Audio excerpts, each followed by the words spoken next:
Herkese merhabalar. Şimdi de Nevşehir'e, Kapadokya'ya doğru bir yolculuk serüvenine başladık. Arkadaşlarımla dedik ki şehrin bu stresinden kaçış için bu hafta sonu neden bir fırsat kendimize yaratmayalım ve Kapadokya'ya gidip kamp yapmayalım. Bunun neticesinde de şu an yoldayız. Planımız şu: Kapadokya'ya gideceğiz. 3 kişiyiz. Arkadaşlarım çadır atacak. Bense Tesla'yı kullanarak Tesla'da kamp yapacağım. Uzun zamandır kullanmayı planladığım bir Tesla kamp yatağım vardı. Bakalım gerçekten aynı konforu verebilecek mi ve mutlu bir şekilde ayrılacak mıyım? Video 2 serilik bir video olacak. Baştan onu belirteyim. Bu ilk video uzun yol videosu olacakken diğer videoda da kamp videosunu izleyeceksiniz. Bu yüzden de bu tip içerikleri kaçırmamak için kanalımı takip edebilirsiniz. Ayrıca içeriklerim hoşunuza gidiyorsa bir beğeni butonuna tıklamanız beni çok mutlu eder diyerek yolculuğa başlayalım. Şu an Ankara-Niğde otobanındayız, paralı otobandayız ve yarı gelişmiş otopilotla rahat bir şekilde yolculuğa devam ediyoruz. %90 şarjla Ankara'dan çıkış yaptık ve şu an şarjımız %78 ve yolculuk devam ediyor. Şimdi Ankara'dan Kapadokya'ya giderken arada Tuz Gölü var. Tuz Gölü de bildiğiniz gibi görülmesi gereken nadide yerlerden. Lakin tabii biz Temmuz ayında olduğumuz için Tuz Gölü'nün büyük ihtimal kurak bir dönemindeyiz. Ama yolumuzun üzerinde olduğu için bir 10 dakika orada da duraklamayı planlıyoruz. Gerçi Temmuz ayı Nevşehir'e gitmek için de ne kadar mantıklı bilmiyorum. Akşamları serin güzel oluyordur ama gündüz çöl sıcakları bizi karşılayacaktır diye tahmin ediyorum ki Ankara bile bu kadar sıcakken yine de keyifli bir yolculuğun bizi beklediğini düşünüyorum.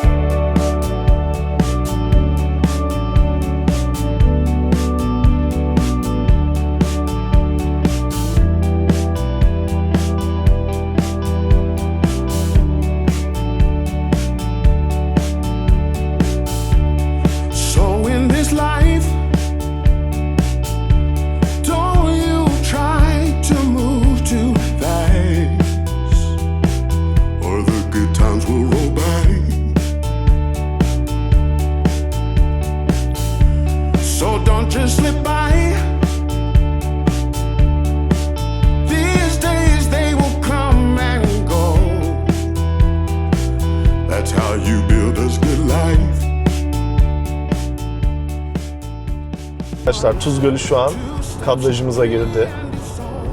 Bembeyaz.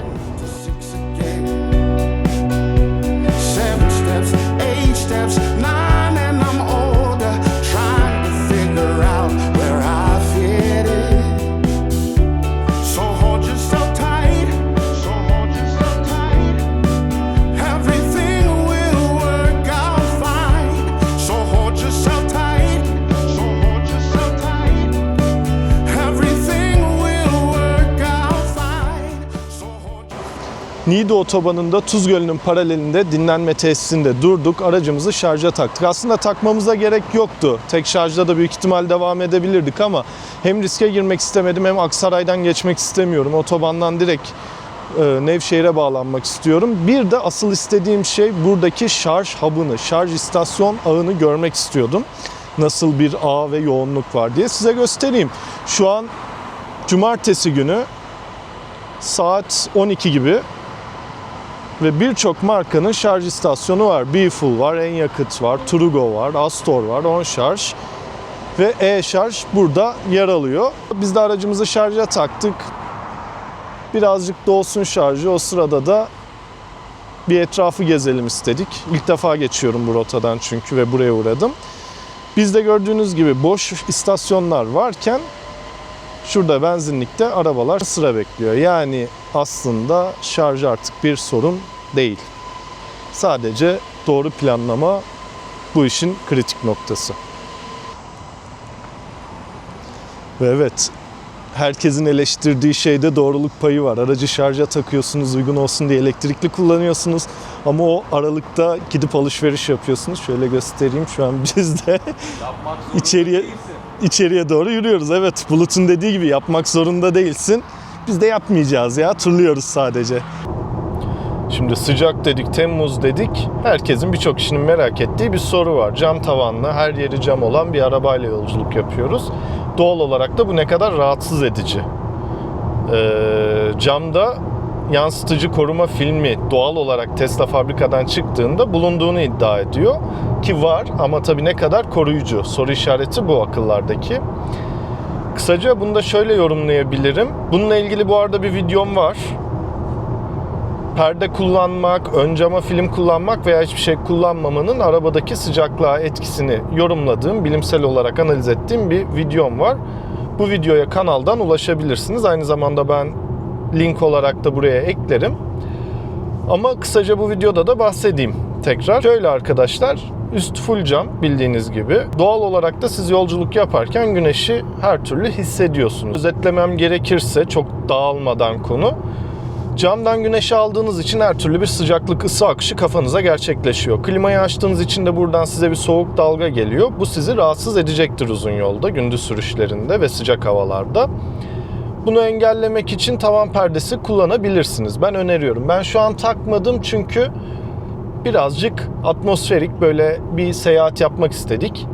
Ama rahatsız olursam takabilmek üzere tavan perdem bagajda duruyor. Bu konuda da şöyle bir yorum yapacağım. Tavan perdesi bir arkadaşıma baktık. Piyasada da fiyatlar uçmuş arkadaşlar. Benim 1500 liralara aldığım tavan perdesi şu an 8-10 bin liralardan satılıyor. Ve şöyle bir şey var. Bu yurt dışı Temu gibi sitelerin kapanmasıyla birlikte istediğiniz çeşitlilikte ürün bulamıyorsunuz. Yeteri kadar satıcı bulamıyorsunuz. Hani şimdi ben burada fiyat verdim, biraz da onlara hedef gösteriyor gibi oldum ama yani bunların birçoğu elektronik vesaire kaliteli farklı ürünler ama mesela ben o kadar teknolojik veya o kadar kaliteli bir malzeme istemiyorum ancak ucuz uygun fiyatlı bir versiyonda bulamıyorum. Derken aklıma gelen diğer bir noktaya da değineyim. Bildiğiniz gibi elektrikli araçlarda şarj ücreti benzinli veya dizel motorlu araçlardaki yakıt fiyatı gibi sabit bir ücret yok.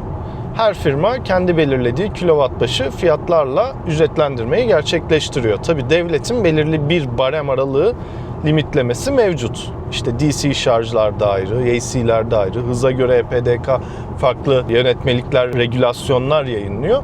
Lakin sürekli bir zam olgusuyla da karşı karşıyayız. Bu da oldukça can sıkıcı. Geçtiğimiz sene ben arabayı aldığımda 6-7 lira olan kilowatt başı şarj ücreti şu an 15-16 liralara çıktı. Yani aradaki artışa bakabilir misiniz bir yılda? Ki hani elektrik yine kendi ülkemizde üretebildiğimiz bir enerji türü. Oysa petrole bakıyoruz, savaşı var. Petroldeki artış bile bu kadar radikal şekilde gerçekleşmiyor. Bununla beraber geçtiğimiz günlerde Tesla'da yine kilowatt başı şarj ücretine zam yaptı. Güncel fiyatı şu an ekrana yazarım. Bu şekilde devam ederse elektrikler ne kadar uygun desek de çok farklı bir yola doğru gidecek. Yani elektrikli şarjla birlikte yakıta giden para kendi ülkemizin içinde kalıyor. Bunun milli değer olarak da bir önemi var. Teknoloji olarak da geleceğin teknolojisi bu yöne gidiyor. Her ne kadar birçok kişi hala buna katılmasa da ben bu yönde düşünüyorum. Petrollü araçların gitgide yok olacağını düşünüyorum. O yüzden de bu konuda da gerek şarj istasyonlarını hassasiyetle davranmalarını bekliyorum, gerek devletin gerekli teşvikleri gerçekleştirmesini bekliyorum. Yani ben şu an böyle konuşuyorum ama belki de maliyetler arttı ve altından kalkılamayacak bir düzeye geldi. Bu bakımdan da devletin, şarj şirketlerinin bir araya gelerek burada vatandaşın da mutlu olacağı şekilde yeni rotalar çıkarması hepimizin hayrına olacaktır. Ve TOG gibi yerli markalarımızın da gelişmesi için bence en önemli konulardan biri olacaktır. Yani insanlar hem aracın fiyatı ve finansman desteğine yoğunlaşmışken hem de niye elektrikli tercih ediyorlar? Yakıt ucuz diye tercih ediyorlar. Bizim gibi Tesla manyağı veya işte belirli elektrik manyağı olmayan insanlar bu mantıkla yaklaşıyor. O yüzden dediğim gibi bu konuda herkesin gerekli hassasiyetleri göstermesi bence önemli. Yoğun zamanda herhalde su buraya kadar geliyor. Şu an Temmuz ayındayız. Bu taraf kurak. İçe doğru devam edelim bakalım.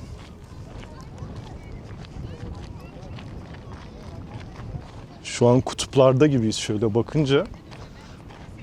Antarktika'da yürüme challenge gibi. Bir tane Türk Güney Kutbu'nda 50 küsur gün yürüyor. Geçen onu izledim. Çok da takdir ettim. Buradan da ona bir tekrar selam verelim. Başarıların devamını dileyelim.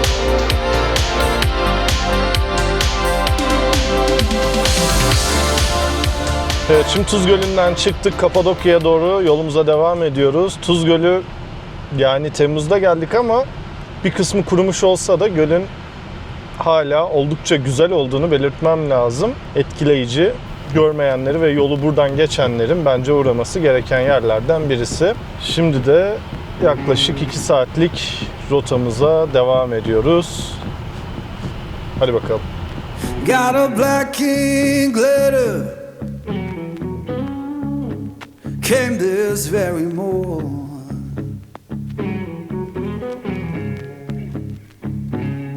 Yeah, black king letter came this very morning.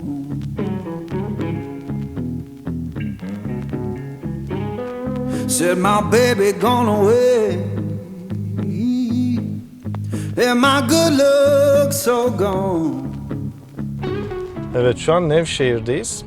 Şarjımızı doldurduk tekrardan ki kamp alanında heyecan yaşamayalım diye. Çünkü ilk defa keşfedeceğimiz bir yer olacak. İnternetten öyle baktım nereye, hangi bölgede kamp atabiliriz diye ama bir fikrim yok açıkça. Bakacağız. Ayrıca Tesla'da da ilk kamp deneyimim olacağı için ne kadar elektrik yer, ne olur ne olmaz hiç gerek yok dedim. O sırada alışveriş yaptım derken %90'ın üstünde şarj olmuş araba zaten. D300'den devam ettik. Nevşehir il sınırından çıkış yaptık. Sağ zaten tabela var. Göreme çavuşum diye. Sağ serbest ve döndüm.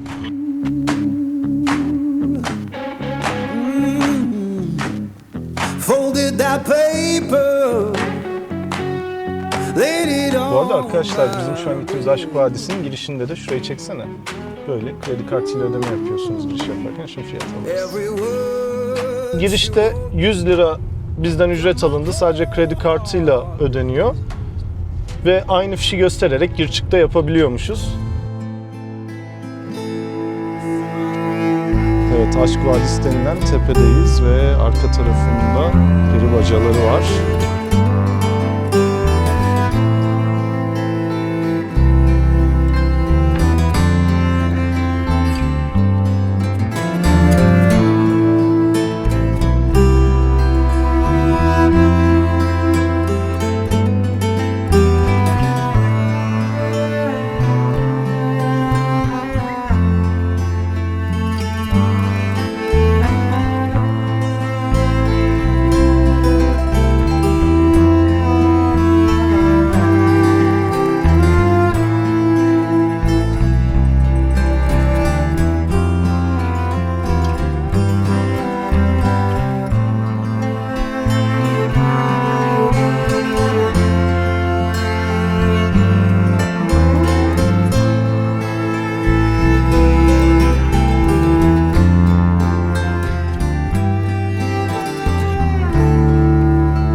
Şu an çadır atabileceğimiz güvenli bir alan arıyoruz.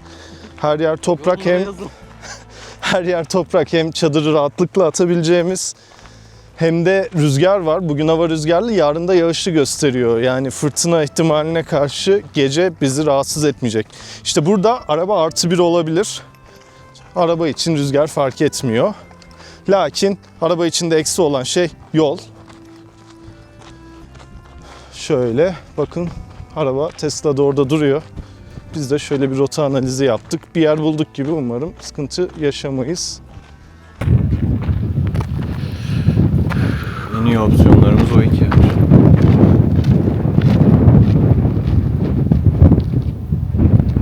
Ben uyum ağaçlarını oradan yana kullanacağım. Evet, şimdi arabaya döneceğiz. Bulduğumuz rotayı deneyeceğiz. Bu arada güneş şurada. Size bir taktik öğreteyim. Şöyle 4 parmak yapıyorsunuz. Zemine her parmak 15 dakikayı temsil ediyor. 4 parmakta 1 saat oluyor doğal olarak. Tık tık tık tık. Bu değerli bilgi için de Üstad Bulut. Teşekkür ediyoruz. Evet. Burada da Land Rover Defender'larla da offroad yapıyorlar. Defender'ın yeni versiyonu da benim en sevdiğim arabalardan. Tabii Türkiye'de çok mantıklı değil ama çok bence şık ve güzel bir araba.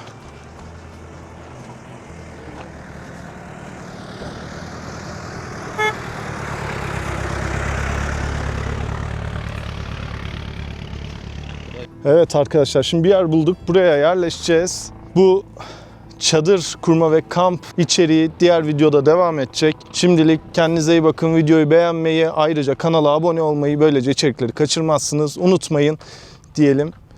Biz de analize başlayalım.